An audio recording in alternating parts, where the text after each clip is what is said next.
principal came to me and he said, look, we love you. We don't want you to leave because we know you're going to get offers to go other places and coach. And he said, I don't have any more money to give you.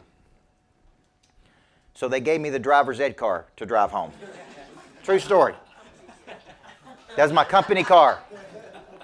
And so I'd drive in this green Bonneville driver's ed car. So the kids would drive it during the day and I'd go get it in the afternoon and I would drive it home at night. And I would take the sticker off that said driver's ed car. And it was all cool until people got in and it had a brake in the passenger side. And people say, what's this brake in here for? And I'd say, that's just how they make these Bonnevilles. Don't worry about it. It's like a new age Bonneville. Now, here's the deal. I did not think about money. I didn't think about my future. I didn't think about building for later. I didn't think about building well. I didn't think about any of those things. I just woke up every day and tried to be the best at what I was doing. And opportunity came. Did everybody see that? I didn't know really what the next level was for me. I just knew I was going to do a great job where I was at every single day. So when you think about this voice, I want you to ask these questions because these are not asked in any school in the world. Number one, what do you absolutely love doing? Out of everything you currently do, what do you love doing? Okay? Out of everything. It's like, I love this right here. I love working with these clients. Because you can keep taking this deeper and deeper and deeper. I love working with these people. Okay? The reason I quit corporate coaching, or a lot of corporate coaching, is because companies would hire me and they'd say, whip all these people in shape. Yes? And guess what? They didn't want to be whipped into shape. So I would show up for duty and it would be like a dogfight between me and them. And I would try to get them motivated, and they didn't want to get motivated. Everybody see that?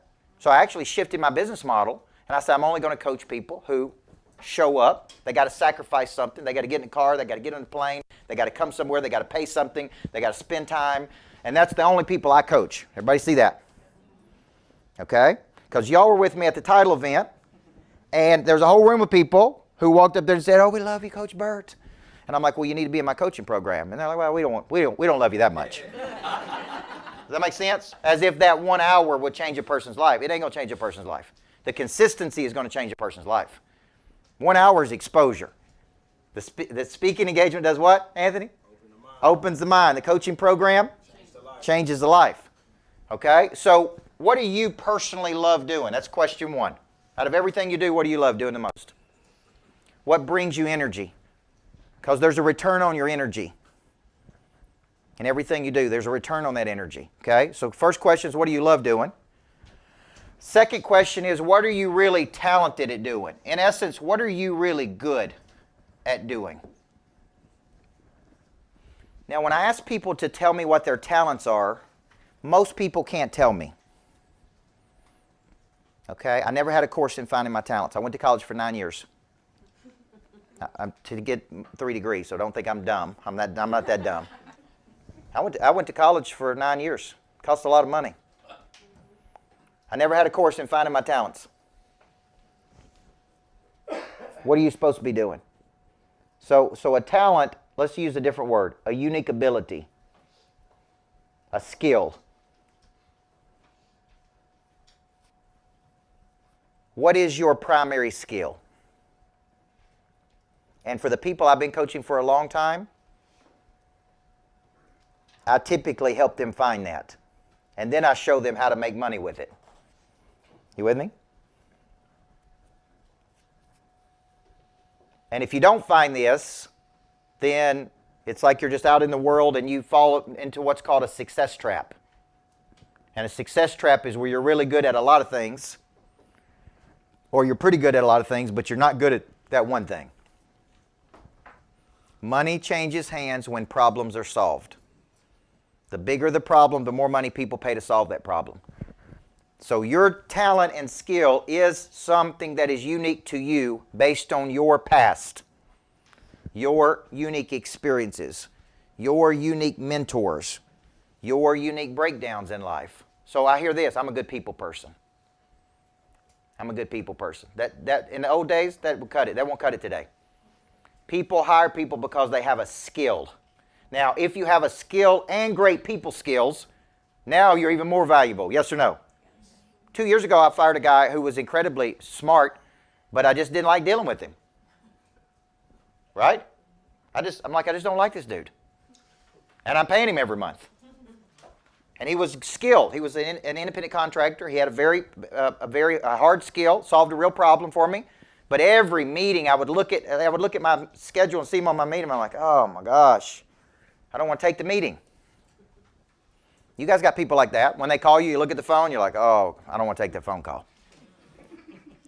So I want you to think about what is your real talent and ability. So let me give you some examples. You can connect to anybody, anywhere, anytime. You can take something incredibly complicated and make it simple. You have a skill with your hands that you could do something. Like I think about the people who built this training room out. That's a skill. Like I walked in and said, this is what I want the training room to look like. And they go, okay, we can do this, and they built this. I couldn't do this. Okay, so that's a skill. Problem solving is a skill. Yes or no? Generating income, sales is a skill. The art of connection is a skill. Being able to talk to people on the phone and get them to do something is a skill. Like I want you to think deeper about your talents. Okay? Because if you don't know what your talents are, you just show up and you're just pretty good. You just go through the motions and it's like, oh, I'm pretty good and they're good at this. I don't know what your talents are until you know what your talents are. You with me? I want to be able to sit with the person and say the reason you're hiring me for your coach is because I have a very specific talent in this one area, which is typically finding, packaging, marketing, and monetizing a concept. Everybody with me? I want it to be very clear, okay? So what are you really, really, really good at? And it can't be generic right here. Now, what if you can't see your talents? Why can you not see your talents? Okay, I think your talents were given to you at birth. They're birthday gifts. You just haven't opened them. You haven't refined them. Nobody showed you how to use them. Nobody said you could do this over here. Okay? Because Jeff Breeden's a softball coach. All I'm doing today is the same thing I was doing when I was coaching in Riverdale, just at a higher level. Everybody see that? That's all I was doing when I was a high school basketball coach. I was studying business. I was bringing it to high school. I was bringing it to kids. And the kids were like my little testing ground. And I knew if it worked with kids, it would work with adults, because adults are just big kids. Yes? Okay. So the same problems adults have, kids have. Confidence problems, attitude problems, laziness problems. Yes or no? It's all the same. The same thing the mamas and daddies said to me about their kids, the same thing companies say to me about their employees. Can't get them motivated, can't get them to have a good attitude, can't get them to show up, can't get them to work well with others. These are the same problems I had working with 14-year-old kids. Yes? Okay, so I knew it would work with adults when I started doing it. So somewhere along the way, I figured out, man, I'm really good at taking complicated concepts and breaking them down. I'm really good at getting other people excited about their future. I'm really good at activating something inside of a person to motivate them. And then I start going, what do I call this? What do I start calling this? You with me? You're good at something, and I'm probably not good at something you're good at. You're good at something I can't do. Okay? So what is that? This is very important, because the exercises we're going to put you through today, what I want to do is get you in this area about 80 to 90% of your time, doing exactly what you're really good at. And A, will you be happier? Yes or no? Yes. Will your productivity be better? Yes. Okay. You'll have a better attitude? Yes. See, when you can play in your unique ability area, it's like I wake up and I play in this area that I'm really good at and I really love. And this is fun. This is fun, right? And how do you take it to the next level? To where it just keeps getting deeper and deeper and deeper and deeper, and really, literally, almost 80 to 90% of your time is doing exactly what you're supposed to be doing. You're getting rewarded at very high levels in the marketplace because the world is recognizing your talent. And I use this example. How many of you have paid to go to a concert at some point? Yeah, I went out to Lake Tahoe a few weeks ago to speak. I paid $600 to see Luke Combs. I wanted to sit right up front, so I needed the $600 seats. I'm paying $600 to watch him work. He's working and drinking a lot of beer while he's working. But he was having the time of his life.